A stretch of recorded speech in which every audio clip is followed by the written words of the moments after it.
Lead to the development of grasslands.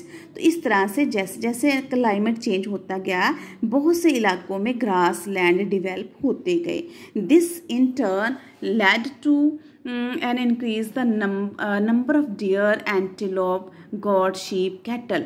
अब सबको पता है ये जो एनिमल्स हैं ये क्या खाते हैं, ग्रास खाते हैं। तो जैसे जैसे ग्रास इन्वेंट होता गया ये जो एनिमल्स थे ज़्यादा मात्रा में बढ़ने लगे, क्योंकि जैसे जैसे ग्रास डेवलप होता गया उनको ज़्यादा भोजन मिलता गया। इस तरह से इन इलाकों में ऐसे एनिमल्स ज़्यादा डेवलप होते गए।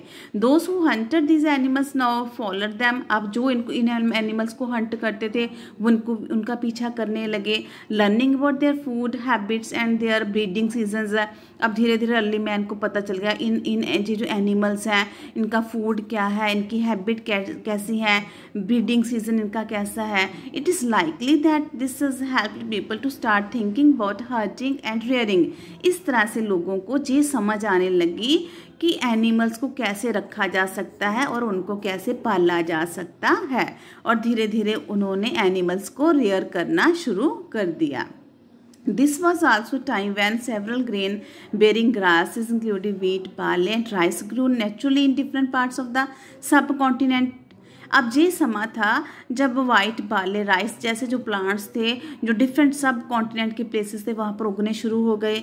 Man, women, children probably collected these grains as food. अब सभी ने ये जो ग्रेन्स थे उनको एज ए फूड कलेक्ट करना शुरू कर दिया।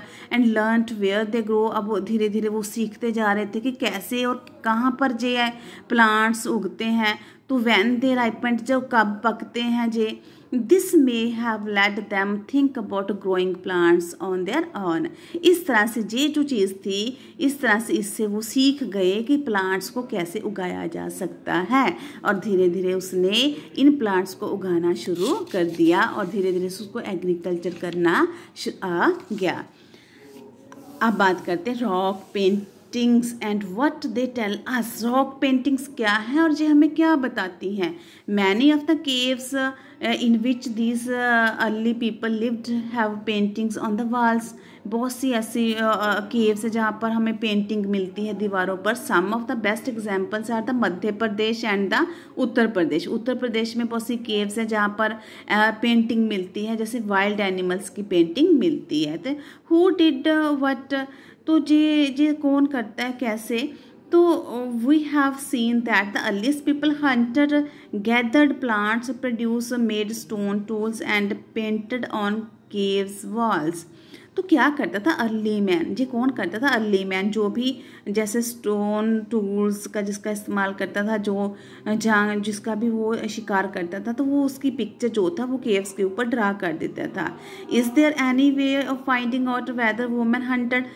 तो कहता कि क्या हमें कहीं से भी ये पता चलता है कि हंट कौन वुमेन करती थी या मैन करते थे, और किस मेड बाय स्टोन टूल, किस टूल से वो हंट करते थे। वेदर वुमेन पेंटेड और मैन गैदर्ड फ्रूट्स। कहता जब वुमेन पेंटेड करती थी जब मैन फूड इकट्ठा करता था, जी पता नहीं। At present we don't know, not really no. कहता आज भी हमें ये पता नहीं है कि कौन सा काम औरतें करती थी और कौन से काम मर्द करते थे। However there are at least two possibilities. It is likely that both man and women may have done many of these things together. हो सकता है कि दोनों मिलके बहुत से काम करते हों। तो इस तरह से and again there could be have been different practices and different parts of the subcontinent. इस तरह से हमें जितने भी सब कॉन्टिनेंट्स हैं उनके डिफरेंट पार्ट्स में जो डिफरेंट तरह से जो प्रैक्टिसेस हैं वो मिलती हैं कि औरतें क्या करती थी और मर्द क्या काम करते थे। अ क्लोजर लुक ऑफ हंसगी। हंसगी अभी हमने पीछे आपको मैप में बताया था, हंसगी एक प्लेस है, तो इसके बारे में पढ़ेंगे। हंसगी हाँ जी, a number of early palaeolithic sites were found here. तो बहुत सी पैलोलिथिक साइट्स जो है वो जहाँ पर खोजी गई, फाउंड की गई। At some sites a large number of tools used. Palaeolithic sites वो होती है जहाँ पर स्टोन टूल्स इस्तेमाल किए जाते हैं। ये वो साइट्स हैं जहाँ पर स्टोन टूल्स इस्तेमाल किए जाते हैं। तो large number of tools used for all sorts activities, जहाँ पर बहुत ज़्यादा टूल्स इस्तेमाल किए जाते थे। These were probably habitation come factory sites. Mostly ये जो साइट्स होती थी ये क्या थी, हैबिटेशन कम फैक्ट्री साइट्स होती थी। In some of the other smaller sites there is the evidence of suggest that tools were made. और जहाँ से क्या पता चलता था कि टूल्स बनाए जाते थे इन साइट्स के ऊपर। Some of the sites were close to springs, और बहुत सी जो साइट्स हैं वो वाटर के पास होती थी, जहाँ पर वाटर सोर्सेस होते हैं वह उनके पास होती थी। तो most tools were made from limestone, और मोस्टली जो टूल्स हैं वो लाइमस्टोन से बनाए जाते थे। मोस्टली जो जो टूल्स हैं, जो स्टोन टूल्स हैं, किससे बनाए जाते थे, लाइमस्टोन से बनाए जाते थे। तो इसी के साथ हमारा जो चैप्टर ख़त्म है। तो अच्छी तरह से इसको डीपली पढ़ना और ध्यान से समझना। Okay, thanks, have a nice day.